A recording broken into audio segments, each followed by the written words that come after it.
After my wife died, I moved in to be closer to my grandchildren. The first night, my son-in-law installed new locks on the guest bathroom. "We need structure," he said. He made me ask permission before opening the refrigerator.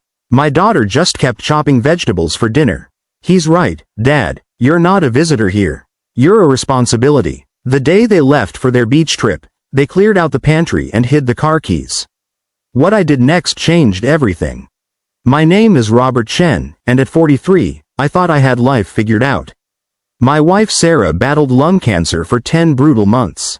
I held her hand through every chemo session, every sleepless night, every moment of hope that got crushed by the next scan. When she finally let go, I felt like half of my soul went with her. The funeral was a blur. Friends offered condolences, brought casseroles for a week, then life moved on.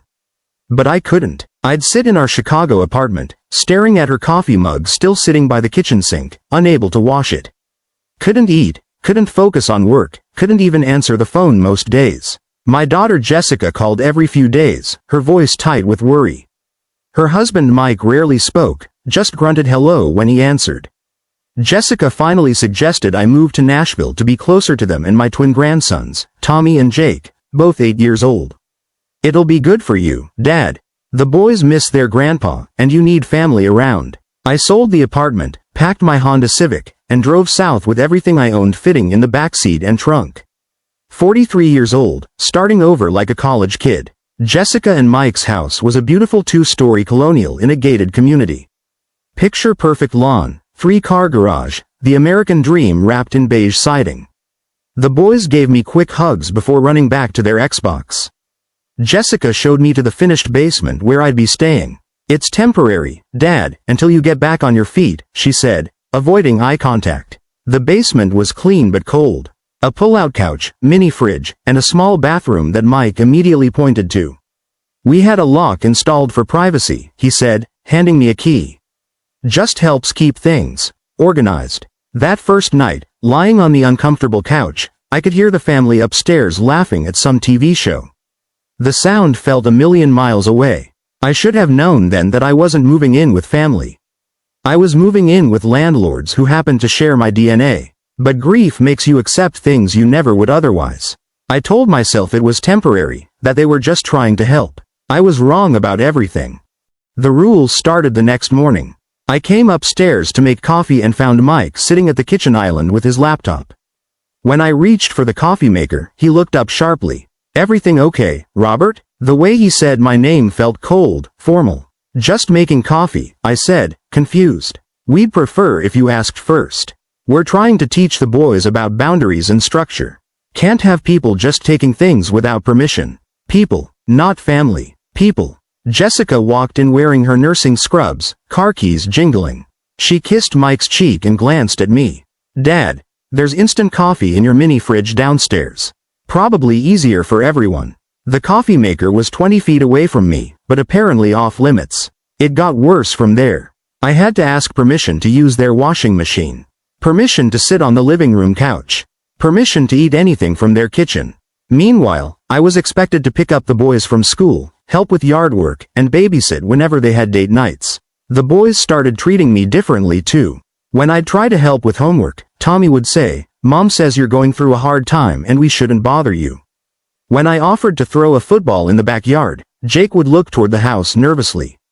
We're not supposed to play in the yard without asking Dad first. I was becoming invisible in plain sight. The breaking point came during a family barbecue. Mike's brother visited with his kids, and I offered to help flip burgers. Mike took the spatula from my hands. "I got this, Robert. Why don't you mingle?" But there was nowhere to mingle. I stood by the fence, watching my grandsons play with their cousins, feeling like a ghost at my own family gathering. When Mike's brother asked about me, Jessica introduced me as my dad who's staying with us temporarily. Not living with us, staying with us, like I was a house guest who'd overstayed his welcome. That night, I heard them talking in their bedroom above my basement ceiling. "How much longer?" Mike's voice. "I don't know. He's barely working, barely trying. Your mom's life insurance money won't last forever. He needs to figure something out." My wife's life insurance. They knew about the money Sarah had left me.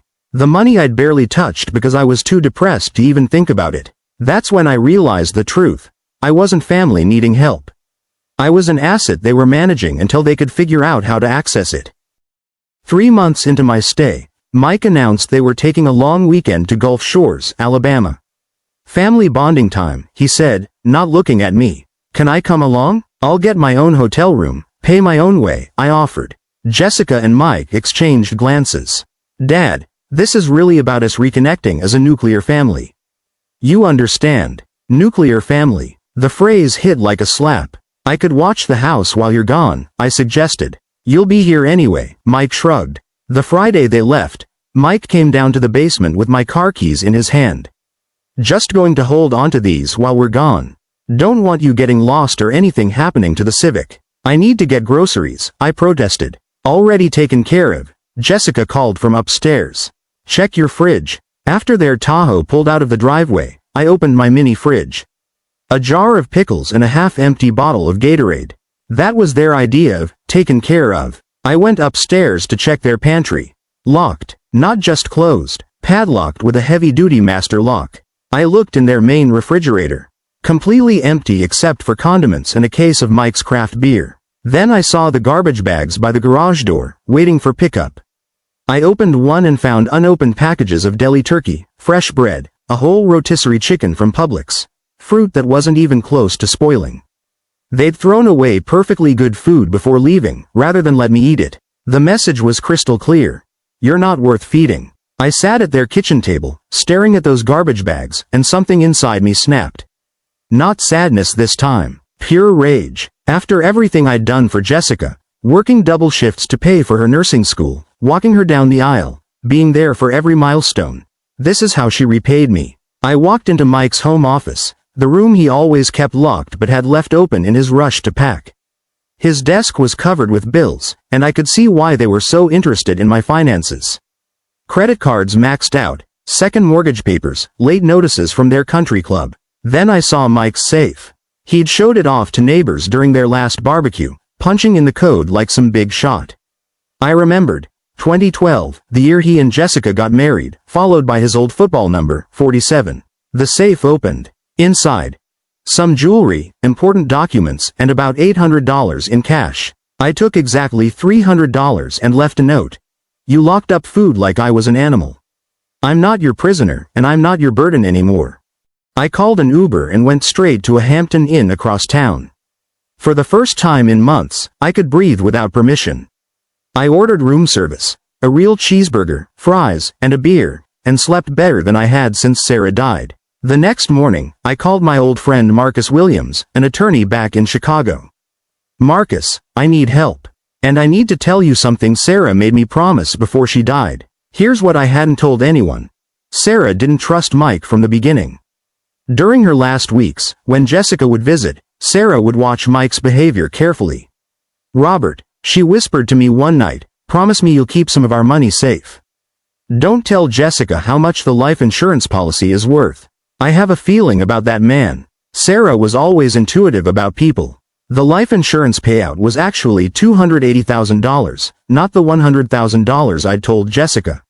Sarah had insisted I put the extra $180,000 in a separate account that only I controlled. Smart woman, Marcus said when I explained. What do you want to do with it? I want to buy a duplex. One side for me, one side for someone who actually needs help. Within a week, I'd purchased a small duplex in a working-class neighborhood of Nashville. It needed some work, but it was mine. No locks on the pantry, no asking permission to make coffee. I met Carmen Rodriguez at a local food bank where I'd started volunteering. She was a single mother of 2 teenage daughters, trying to escape an abusive relationship. When I offered her the other half of the duplex for $50 a month until she got stable, she broke down crying. Why would you do this for a stranger? She asked. Because someone should have done it for me, I said. For 2 months, life was peaceful. Carmen's daughters, Sophia and Elena, reminded me what it felt like to be appreciated. They'd help me fix the front steps, and we'd have dinner together sometimes. Real family dinners where people talked and laughed. Then Jessica's Tahoe started showing up on my street. First, just parked down the block. Then I found a photo in my mailbox, me and Carmen's girls working in the garden together. Someone had written across it in red marker, replaced your real grandkids with strangers. The harassment escalated quickly. Slashed tires on my Civic. Dead flowers left on my doorstep. Carmen got a call at work from someone claiming to be from Child Protective Services, asking about her living situation with an unstable older man. I realized Mike and Jessica weren't just angry about the money. They were furious that I'd found happiness without them. The war was just beginning. I hired a private investigator named Tony Castellanos, a former Nashville PD detective. I need to know what they're really up to, I told him, handing over $3,000. What Tony discovered was worse than I'd imagined. Mike's consulting business was basically a scam.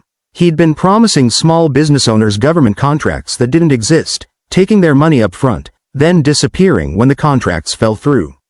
3 different clients had filed complaints with the Better Business Bureau. But the real kicker: Mike had opened a credit card in my name. He'd used my social security number, which he'd gotten from tax documents I'd left at their house. Over $4,000 charged for electronics, restaurant meals, and part of their Gulf Shores trip. The bills were being sent to a P.O. box he'd rented specifically to hide the fraud. "This is felony identity theft," Tony said. "We can nail him." But before I could make my move, Jessica escalated things. She showed up at my duplex unannounced, walking right through my unlocked gate and pounding on my door. "Dad, we need to talk," she shouted. I opened the door to find my daughter holding a manila folder, her eyes red-rimmed and desperate looking. "What's this about, Jessica?" She shoved the folder into my hands. "Petition for guardianship. You're clearly not thinking straight. You've cut off your family, given money to strangers, and we can't let you destroy everything Mom worked for." I opened the folder and read the legal documents. She was trying to get legal control over my finances, claiming I was mentally incompetent due to grief and depression. She'd even included an old email I'd sent her right after Sarah died, where I'd written, "Some days I don't want to wake up," taking my words completely out of context. "Do you really believe I'm mentally incompetent?" I asked her, "or is this just about the money?" She couldn't look me in the eye. "Mike says you're being manipulated by that woman and her kids. This is for your own good. Your mother never trusted Mike," I said quietly. "She told me to be careful of him before she died. I should have listened." Jessica's face crumpled. "Don't you dare use Mom against me. She would have wanted you to stay with family, not give everything away to strangers. Your mom wanted me to be happy. And I'm happy here, Jessica. Happier than I've been since she died." Jessica stormed off, but I knew this wasn't over.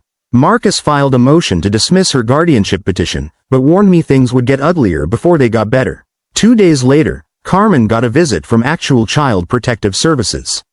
Someone had called in an anonymous tip claiming she was neglecting her daughters and living with a dangerous older man with documented mental health issues.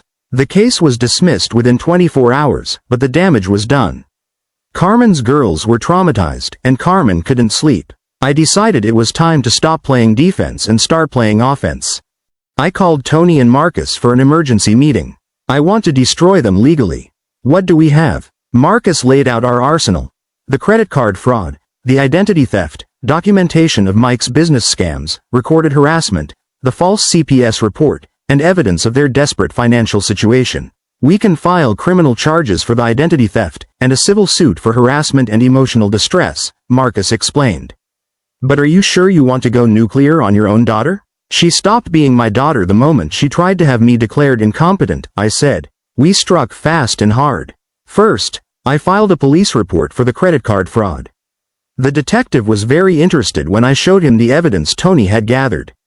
Within 48 hours, Mike had been arrested at his office. While Mike was dealing with criminal charges, Marcus filed our civil lawsuit. We sued both Jessica and Mike for harassment, emotional distress, fraudulent credit applications, and conspiracy to commit elder abuse. The lawsuit included everything: photos of the empty pantry, recordings of their threats, witness statements from Carmen and her daughters, and even the garbage bags full of food they'd thrown away. But I saved the best for last. Jessica's divorce attorney, because yes, she filed for divorce 3 days after Mike's arrest, had leaked information trying to make Jessica look sympathetic. Big mistake. I leaked right back, but with the truth. I gave Tony permission to share Mike's business scam information with his victims, who immediately filed their own lawsuits. I also shared the financial records showing how desperate they were for my insurance money. The Nashville scene picked up the story. Local man's family tries to steal inheritance through fraudulent guardianship. It was perfect timing. Everyone loves a story about greedy family members trying to steal from a grieving widower. Jessica called me crying, begging me to drop the charges against Mike. Dad, please, the kids are asking questions. This is destroying our family. You destroyed our family when you locked food away from me like I was a dog, I replied calmly.